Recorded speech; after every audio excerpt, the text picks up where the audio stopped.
Hi friends, इस city में आपका स्वागत है। दोस्तों, आज आपके काम की खबर लेकर आए हैं। हमेशा किसी मुद्दे पर ही हमारी वीडियो होती है, लेकिन आज जो वीडियो लेकर आए हैं आपके लिए, वो 1 अक्टूबर से जो नियम चेंज हो गए उस पर हम वीडियो लेकर आए हैं। आशा है चीज़ें आपको ज़रूर पसंद आएंगी। एक चीज़ों में सरकार ने परिवर्तन कर दिया है और आपको बता दें,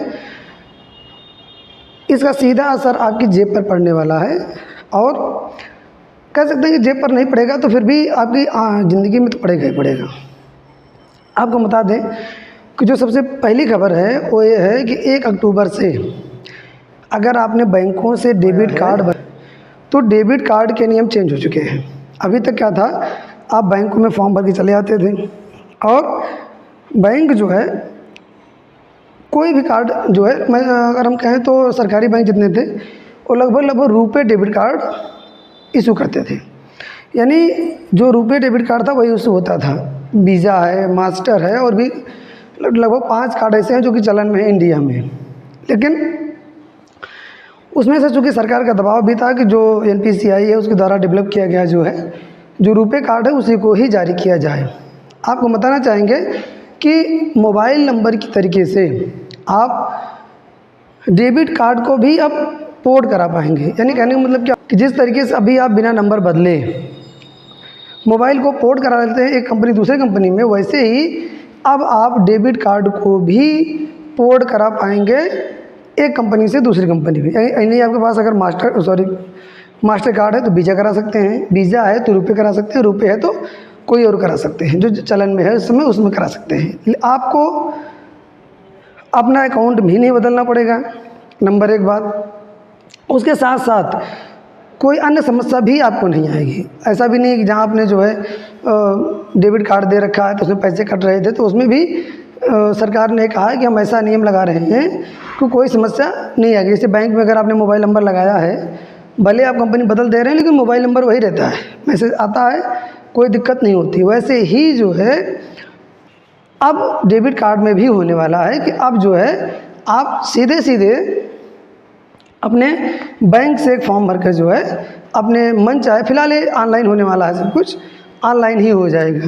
यानी कहने का मतलब ये हो गया कि जो डेबिट कार्ड्स आप यूज़ कर रहे हैं, आप अगर आपको लगता है कि इस डेबिट कार्ड की सर्विस सही नहीं है तो 1 अक्टूबर से रिजर्व बैंक ऑफ इंडिया ने फैसिलिटी दी है कि आप उसको पोर्ट करा सकते हैं। यानी पोर्टिंग के माध्यम से आप किसी और कंपनी में जा सकते हैं, पहली बात। दूसरी खबर यह है कि 1 अक्टूबर से ही जो जन्म प्रमाण पत्र था, जो कि अभी तक उतना इम्पोर्टेंट नहीं था, लेकिन अब जन्म प्रमाण पत्र का दायरा बढ़ा दिया गया है।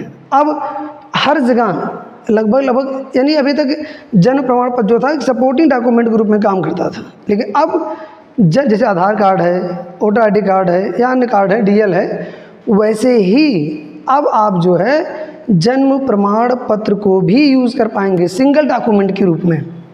अभी तक जो जन्म प्रमाण पत्र था वह किसी सपोर्टिंग डॉक्यूमेंट के साथ ही काम करता था, यानी एज ए सिंगल डॉक्यूमेंट उसको हम यूज़ नहीं कर पाते थे।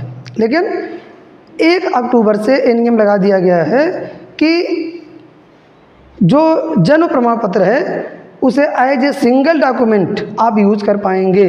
किसी भी जगह आप जो है नाम जुड़वाना है या शिक्षण संस्थान में कुछ करना है, मतलब किसी भी स्थान पर आपको यूज़ करना है तो आप उसको यूज़ कर सकते हैं जन्म प्रमाण पत्र को।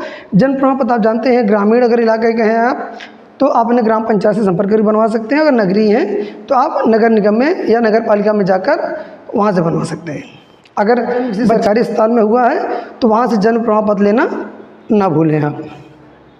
इसके साथ साथ जो है आपको बताना चाहेंगे कि बहुत ढेर सारी चीज़ों पर GST को बढ़ाकर 1 तारीख से 1 अक्टूबर से 24% कर दिया गया है। यानी जो GST अभी 18% थी उस पर जो है बढ़ाकर उससे जो है 24% कर दिया गया है। इसके अलावा 1 तारीख से अगर आप विदेश में यात्रा कर रहे हैं, अगर आप जो है 7 लाख से ज़्यादा अगर विदेश में खर्च करते हैं तो आपको 20% TDS देना पड़ेगा। यानी सरकार जो है उस पर अगर आप 7 लाख से ज़्यादा खर्च करते हैं तो सरकार उस पर 20% TDS भी ध्यान रखिएगा। इसके अलावा 1 तारीख से 1 अक्टूबर से भी नियम चेंज हो गया है कि जो छोटी बचत योजनाएं थी, जैसे कन्या सुमंगला योजना थी, जो बचत बैंकों में पोस्ट ऑफिस में हम खुलवाते थे बेटियों के लिए जन्म पर जो है, तो उसमें ये था कि अगर हम नहीं पैसा डाल रहे हैं जो है नियमित रूप से, तब भी खाते हमारे चलते रहते थे। लेकिन जितने भी बचत योजनाओं के खाते हैं, अगर उसमें आप बराबर से लेन देन नहीं कर रहे हैं तो वो भी खाते आपके बंद हो सकते हैं। और एक चीज़ बता दें आपको कि 1 अक्टूबर से भी नियम लागू कर दिया गया है कि अगर उन बचत योजनाओं में अगर आपने आधार और पैन को लिंक नहीं कराया, तब भी आपके खाते बंद किए जा सकते हैं। यानी 1 अक्टूबर से अगर हम कहें तो बहुत ढेर सारी चीज़ें चेंज हो गई। तो इसलिए अब अगर चीज़ों को आप यूज़ कर रहे हैं तो आप इन चीज़ों को ज़रूर जानिए। आशा है कि एक छोटी सी जानकारी थी आपके लिए, लेकिन ये ज़रूर पसंद आई होगी। धन्यवाद।